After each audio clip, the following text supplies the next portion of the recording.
Welcome to Essential Ingredients, powered by Next Gen Purpose, hosted by me, Justine Reichman. Every Tuesday, we serve up thoughtful conversations with founders, sustainability leaders, and community organizers who share their stories and missions within the regenerative food sphere. It's all about boosting forward-thinking folks and brands working to make better for you and better for the planet food more accessible. Good morning and welcome to Essential Ingredients. I'm your host, Justine Reichman. With me today is Leslie from Vitaminis. Welcome, Leslie. Thank you. Thanks for having me. I'm excited to be here. I'm excited to have you to learn more about Vitaminis. It's been on my radar and I'm really very curious to hear more about it and to share that with our community. So for those not familiar, what is Vitaminis? In its simplest Vitaminis is a clean label functional food and beverage brand. So my vision long-term would be to have lots of mini bites and sips that you can trust are clean and healthy and full of good stuff.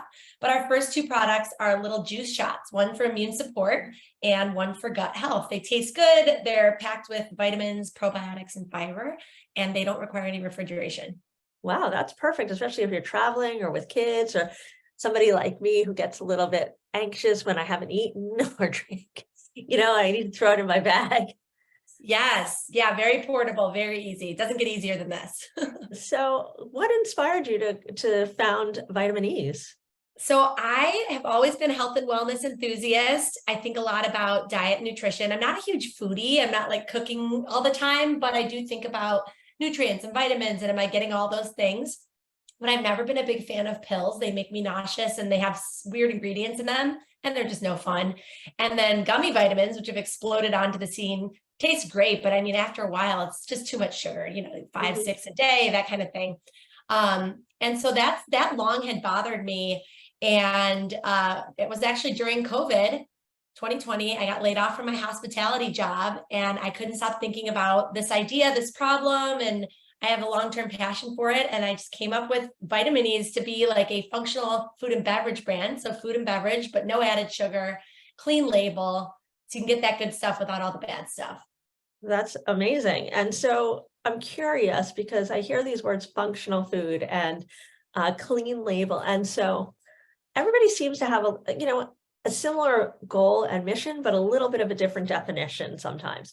So I'm curious from your standpoint, what does clean label mean to you?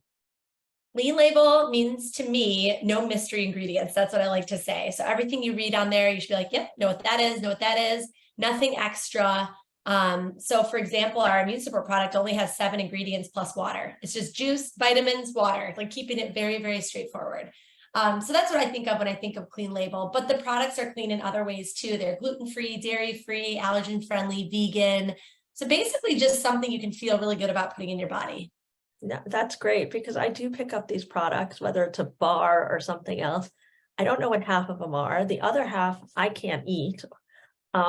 And oftentimes it's a challenge to find something that is, like you said, clean. However, as time is going on, we are seeing that people find transparency really important.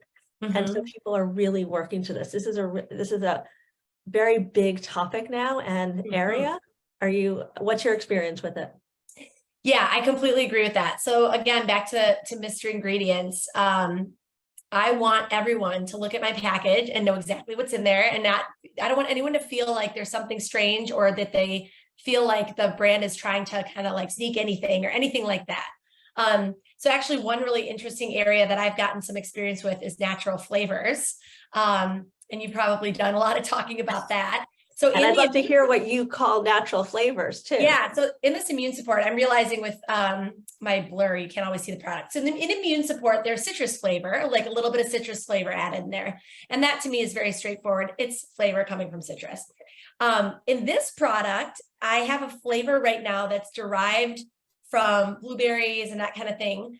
But because the flavor house wouldn't tell me exactly what the ingredient recipe was, I had to put natural flavors on the bottle. Now, I felt okay about that because I knew working with this company that we'd have many conversations about what it was. But because I couldn't put it on the bottle, I've had some consumers reach out. What's in here? What does this mean? Natural flavors. And so I'm actually reformulating gut health with a different flavor that I can put blueberry flavor because they are being transparent about the recipe. So it's interesting as a maker of a beverage, I'm also relying on my suppliers. So it's Mhm. not just my transparency. I have to push the transparency down to the next level because at the end of the day, I'm responsible for everything that's going in there. Yeah, I couldn't agree more. And we've had a lot of conversations about natural flavors and people not knowing what they are. And that to me, I think you've hit on something that's really important. And you're pushing back when people are saying, oh, it's natural flavors, but we don't know. Well, there's so many things we don't know. So now you're making them more accountable, which I think is super important. Yeah. And I think it's becoming more and more of a thing because I remember the company, the company providing this natural flavor. No one had ever asked, no one had ever pushed them for that information before, which is kind of Right. shocking. Yes, But I very know true. it's coming. Like you said, people are talking about it. So you also mentioned functional food. Mhm. And so just so that we can break that down for those listening today that may be not familiar with functional food, can you talk to us a little bit about that category and what that means to be part of? Yes. So to me, functional food functional beverage is a food or beverage that's delivering something to you that you will benefit from. So it's not just drinking a drink for a drink's sake. It's drinking a drink that will help support your immune system function or help you have better gut health or better digestion or whatever it is. So to me, it's actually about demanding more from our food. It's not just about calories or taste. It Mhm. has to do something for you. So that's what it means to me. And it's fun place to be in because I do think, people are expecting more from their food and their beverages and they're conscious and they want that benefit. And so we need to design products and offerings that can deliver that benefit to people. I think it's important, and I think that I appreciate your innovation around this because so many people have gut issues and immune issues, especially in this, in how things are going in the world today. When we had COVID and all these things, and you don't want to travel and you want to be careful and wash your hands, being able to take in something that's going to support us further, that is clean and that does have a function is so important. Yeah, I totally agree. Nice. You were said that you were in hospitality first. Well, I And started in beverages and then I had briefly moved to hospitality. Bad timing. I was only really there for about a year. so what did you do in beverages originally? So I worked for a global spirits company, so an alcoholic beverage company. And it's interesting because I had always been health and wellness oriented. I don't mind spirits and alcohol, but it has its place. But I would see this research coming in when I was working in the beverage company about what consumers wanted. And it was all about like healthier, cleaner. People aren't drinking as much alcohol as they Mhm. used to. Like the next generation is almost hardly drinking at all. And so the company would see these trends, but I just knew in that role in that business, I was not going to be able to act on a lot of this insight because we were in the spirits, the Right. business of spirits. So I actually started a PowerPoint presentation on my computer, like, I think it was like 2015 or something. And I started writing down, here's what people want. They want nutrient dense, they want clean, they want functional, they want easy, they want taste good. Like, so, and just brainstorming. But it wasn't until, so I left that company and I joined a hospitality company in the hotel industry in 2019. So bad timing, worked there for almost a year. And then everything got shut down during COVID. I was laid off. And I went back to that PowerPoint and I was like, I should really do something about this. Like I had been hearing for years about these trends and I wanted to like make something of it. So this is the first time you're an entrepreneur. Is that correct? Yeah. Yes. When I was at the beverage company, I started a division within the company, and that was kind of my first taste of building something. So I knew I loved to build, but this is a completely different experience building from scratch by myself. So yeah, this is the first time for me. Yeah. So that's exciting too, and a change. So what Yeah. is it like from your experience? You came up with this idea and you're really passionate about it, and now you wanted to start it. Yeah. Were you scared? Did you have Oh concern? yeah. Oh my gosh. It's so funny. I look back and I think, especially as a solo entrepreneur, any personal weakness that you have, you're going to have to come face to face with it because it's just you. So for me, committing to an idea without a lot of data and information, like just stepping off that edge and just putting something out there. I remember when I posted my first social post about the product itself, it was almost like embarrassing, like, oh my gosh, here's this thing I made. Ugh. And, I had to get over all of that. It's like every personal weakness you have. Are you a procrastinator? Do you Do you make decisions too quickly? Like, do you doubt yourself? Like all of that, it's very hard. So like, it's interesting because like the work is just work. It's the mental side of things, and just, it results in a lot of personal development. I'll say that. And those things that you realize that were maybe not in your comfort zone. Yes. How did you address that? You know, you're a solo entrepreneur, you're new at this, you're just getting started. How did you? Some of it is like you have no choice. Like Right. at some level, I just knew, and I invested some money developing the product. So I had some skin in the game, and I knew if I don't do this, if I don't put myself out there, if I don't, you know, get out of my comfort zone, nothing will happen. Like it was very clear, because again, I'm a solo founder, like no one else is going to do it. And if I don't do it, no one's going to do it. And I had a similar experience with trying to get into retail.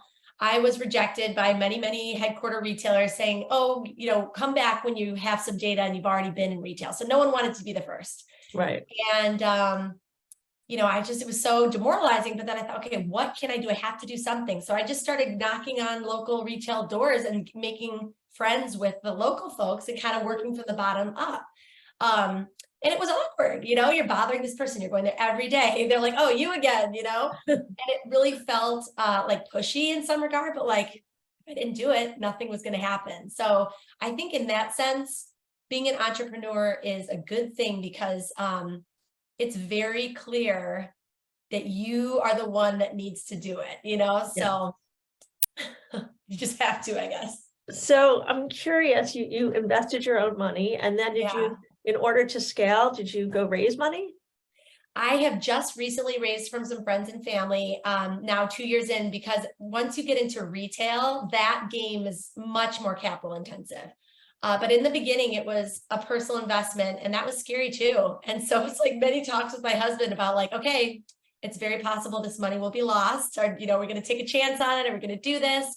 And he's actually an entrepreneur too, but he's been doing it for a decade. And so I'm thankful to him, because he knew that whole process, and he did have the confidence to say, yeah, I think this is a good idea. We should go for it. Whereas I'm not sure I would have just done that. I was in a corporate job. I had sort of a traditional career. I wasn't that inherent risk taker that some people are. So, so it must be great to have the resource of your husband. I don't know if does he participate in the company as well? No, not really. He's in software, and he has worked for healthcare and financial service startups. So it's a completely different, which is nice, because then he's not kind of getting into the nitty gritty of Vitaminis, but it is more in sort of that, the ups and downs of being an entrepreneur, the roller coaster of emotions. I think it's been helpful. You know, he'll say, well, I remember, you know, 3 years in this happened. And like, it's like, okay, it's not just me. It's like part of the process. Right. No, that makes a lot of sense. And it must be nice to have that partner that has been through this and has a set of experiences that he can relate. It is nice. Yeah, I do appreciate that. Because being a solo entrepreneur can be isolating too. Yeah, it can be. And I've actually invested a lot of time in networking with other entrepreneurs, and I'm in a few different groups. But I also, you know, I get introductions all the time, and I do always make time for those people. You know, if someone says, oh, I know someone else starting a consumer brand. And it's funny, because half of the time it's somebody who's ahead of me, and I'm asking them for advice and kind of looking up to where they are and inspiring myself. And then half of the time it's someone that's 2 years behind me, and I'm saying, oh, you know, don't worry, that happened to me. Here's some advice for you. So it's a really nice ecosystem. I think people in general are very supportive and open, and that's great when you're a solo entrepreneur, so you're not all alone. Yeah. And so now you're in the place where you have a couple SKUs. Is that correct? Yes. 2 SKUs, immune support and gut health. And so what is the future looking like for you guys? What are your plans? Yeah. So, in the very immediate term, I'm in a couple of local retailers, and I'm very focused on making those retailers successful. So I have personally done 100 samplings at this point, popping up a table, pouring product, getting feedback, telling people about the product itself. So that's one thing I want to make sure, because everything builds off of each other. If I can make the first retail relationship successful, other retailers will look to that. Of course. But I think step 2 would be looking at some broader retailers, you know, outside the Chicago area, outside of the Midwest. How can I kind of expand? And then I would like to launch other products longer term too. So I have another shot in mind that I'm working on that I hope to launch here by the end of the year. And then long term, I think, like I said, mini sips and bites, everything minis, everything clean and tasty, but delivering that functional benefit. So little bars, little bites. I have lots of ideas. So we'll And see. everything will be portable. Yes. Yeah. Oh, 100%. Shelf stable, easy, portable. Like, to me, that is the secret, because if it's too difficult, people aren't going to do it. They're busy. It's hard, so it all has to be easy and tasty. So in order to make it shelf stable, what do you need to do to the product? Is there any compromise in any way? Did you have to make some hard decisions around that? I wouldn't say they were hard decisions, but there's always trade-offs. So I knew I didn't want preservatives in the product. And so what you do for juices to make them shelf stable, it's called hot fill. You basically heat up the product and you kill the bad germs, and then it's sterile. So I think some of the trade-offs there are around like color and flavor. So, fresh juice is not going to taste the same as juice that has been heated up. But to me, that trade-off was worth doing, because I didn't want people to it's expensive to have to keep things refrigerated in the supply chain, and also for the consumer, you can't put it in a lunchbox, you can't pop it in your purse. So I thought that was a trade-off worth making. And then I worked quite a bit on the formula to make sure it had a good flavor despite that. But yeah, that's pretty much how it did. And actually the gut health was particularly challenging because probiotics are live.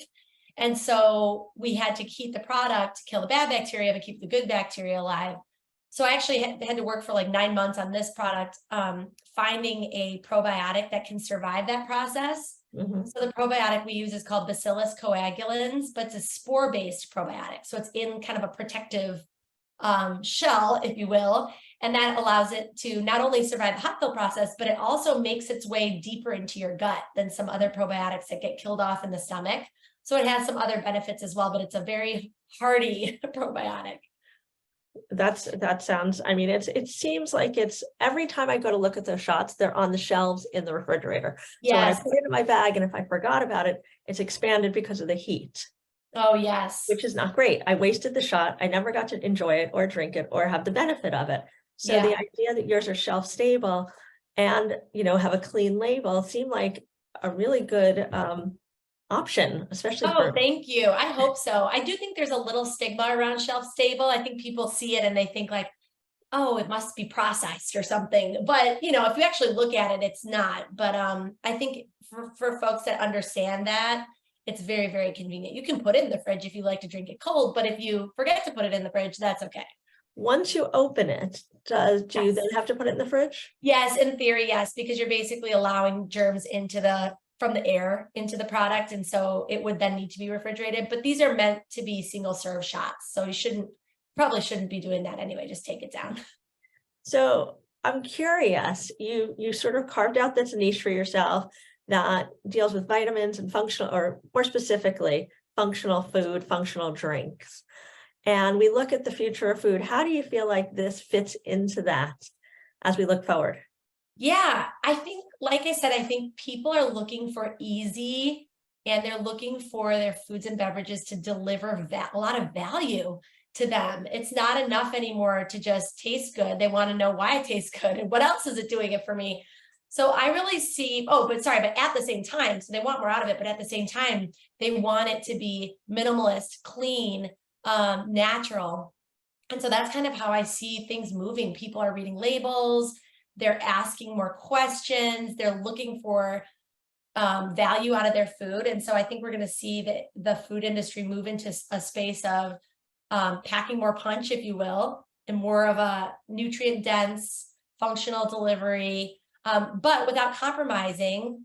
Clean ingredients, has to taste good, has to be easy. Yeah, taste is king too, right? If it doesn't taste good, nobody wants it. And to that point, how did you address that as you're making these?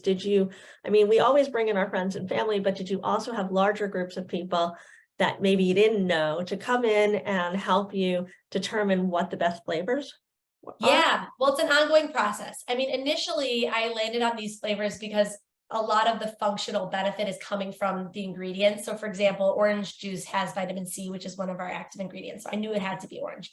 And in the berry banana, berries are rich in fiber, and bananas with their potassium are good for your digestion. So I wanted like a base starting point that was related to the benefit. But then it's a journey. I mean, I definitely taste tested with my family, friends. Once it was out in the world, I got a lot of feedback from platforms like Amazon, just reading Amazon reviews. And actually this product, Immune Support, I actually reformulated to make it a little bit less tart, because people were saying it had like a tart flavor. And after hearing that a few times, I went back to my formulator and, made some tweaks. So that is an ongoing process. And even now when I do samplings, like I said, I've done 100 samplings, I'll get feedback of people saying like, oh, I taste this, or I taste that, or, ooh, I don't know about this or that. And I like, after you've done it so many times, I'm starting to hear some themes. And so it's an ongoing process. So as you're listening to these themes and as you're developing your products, given you haven't done this before, while you have an interest in nutrition, you don't have, the experience of being a nutritionist or anything, did you bring somebody with that expertise in to work with you? For sure. And that is the nice thing about CPG is if you are a solo entrepreneur, there are lots and lots of contract people that you can engage on various levels. But I also networked a lot with doctors, nutritionists in my personal network, or even like friends of friends, getting their advice on the ingredients, the active ingredients, and the product itself. But then in a more formal sense, I have a regulatory review person that looks at my label and makes sure everything is compliant with FDA and claims are substantiated and that kind of thing. So a lot of outside advice. Also, I mentioned my formulator previously, but I've worked with beverage formulators because they have experience around, what vitamins are most soluble in certain juices and all these kind of very technical aspects that I would just have no idea otherwise. So I had the vision, and then I leverage a lot of experts to kind of help me refine that. I think that's important. I mean, none of us know everything, and we can have these great ideas, but even though we have to do so many things and get scrappy, we really do need to bring in those experts to help us. Definitely. But without the vision, we don't have all that innovation. So it's important to be able to innovate, and it's a great opportunity to create something new in a really changing environment. Yeah. Right. No, it's fun to do. It is. I think so. So I'm curious, when you were talking to these doctors, what was some of the feedback you got in terms of what you were claiming and what you were hoping to deliver? Yeah, so there's a couple things. One is I did not really know this until I got into this space, but the medical community seems to be quite divided on vitamins and supplements in general. Yeah. So there's a whole group of physicians that just say, just eat fruits and vegetables, just have a balanced diet. Don't waste your money on what they call expensive pee. Like you're just eating it out. It's not useful. So those folks are never going to support a product like Vitaminis. Then there's a whole second group something just popped up on my screen. There we go. There's a whole second group that recognize, yes, you should eat fruits and vegetables, but there are lots of other factors come into play. It could be allergies. It could be food aversions. It could just be, it's just difficult, especially for kids and that kind of thing, to get it in. And that group supports supplements as a way to kind of enhance what you're already doing. So those are the folks that I think really resonate with the product like Vitaminis, because it is, if you're going to take a supplement, it's clean, it's no added sugar, and it's based with natural, juices. So it's not offensive, if you will, if you're going to need to take a supplement. So that's one piece that I learned quite a bit. And the sugar is a big factor for almost everyone in the medical community brought that up. Added sugar is a big no-no. They even hesitate on juice sometimes because it contains sugar by nature. So that was an interesting learning. But the nice thing about Vitaminis is they're small. So you're not drinking 12 ounces of juice. It's a little shot. So there is some sugar from the juice, but it's not a ton. And then in terms of the claims, what I have done with Vitaminis is I don't have the budget or the bandwidth or the time to do clinical studies or case studies or research on Vitaminis itself. So I rely on the ingredients I'm putting in. So, there's lots of research about vitamin C and zinc and magnesium and how they help the immune system function. And then likewise in gut health, there's research on Bacillus coagulans specifically, and then also the benefits of fiber. And so I'm able to kind of, by including these ingredients in my product, lean on their researched benefits to talk about the fact that the product will do these things for you. But you have to be careful with your language. So for example, immunity or immune boost is a no-no. And it's funny because I see products all the time out there that say it. So my product is called immune support. There's that fuzz again. It supports healthy immune system function. These ingredients are part of the puzzle, but I can't tell you immunity implies you're never going to get sick if you drink Vitaminis. Well, I can't give you that promise. And I can't even say that drinking a Vitaminis is going to boost your ability to fight germs. You're just giving yourself those ingredients that are part of the system. And same with gut health. Healthy gut, lots of factors. Some of the factors are fiber and probiotics, but I can't promise you particular benefits by drinking it. Down the road, as you grow, is your goal to do trials or at least create some sort of environment where you can get some data around? Oh yeah. I mean, that would be the holy grail, is you can get data of like before and afters and like a lot of testimonials. Like that would be great. But a lot of that work is hundreds of thousands of dollars to undertake. So that would be like a future vision, but I think it would be awesome. And maybe there's companies I can partner with. Maybe it's like gut testing companies or, other entrepreneurs out there that likewise, want to get their product out there, that we could work together on something like that. Thank you so much for sharing all this information, your story, how you got there, and where you see this in our market today and going forward, because I think it is a changing area. Food is changing. Innovation is creating new opportunities for people to be able to have more transparent and healthier food. So I really appreciate learning about Vitaminis. For those folks that want to go out and get Vitaminis, where would they find it? So if you're in the Midwest, we're at Fresh Time Farmers Market. So you can find us there in the probiotics refrigerator. And then we're also online on Amazon. So if you just search Vitaminis, sometimes you'll see the big vitamin brands. So you have to put in Vitaminis juice or Vitaminis gut health, Vitaminis immune support. We are on Amazon. And then of course our website, vitaminisbrand.com, and the coupon code VITAFAM20, so VITAFAM20, will give you 20% off your first order on our website. And then use the code FREESHIP for free shipping as well. Awesome. Thank you so much for joining me. I look forward to trying the products because I have not tried them as of yet. Oh my, yes. I would love to send you some. Send me your address. I thought I did, and maybe I need to send it again, or maybe I forgot. No worries. But thanks. Some. Awesome. Thanks so much. And I want to thank everyone for tuning in, and we'll see you again next week on Tuesday. Thanks for digging in. To learn more about these stories, you can access the show notes at nextgenpurpose.com/podcast. If you like what you just heard, head to Apple Podcasts or wherever you do your listening to hit subscribe and leave us a review. To join the conversation, follow us on Instagram at essential.ingredients and check out our weekly newsletter for your dose of food industry info. Visit the Next Gen Purpose YouTube channel for videocasts of each episode and give this episode a like while you're there. You can also connect with me directly at justine.reichman on Instagram and The Real Justine Reichman on TikTok. See you next week.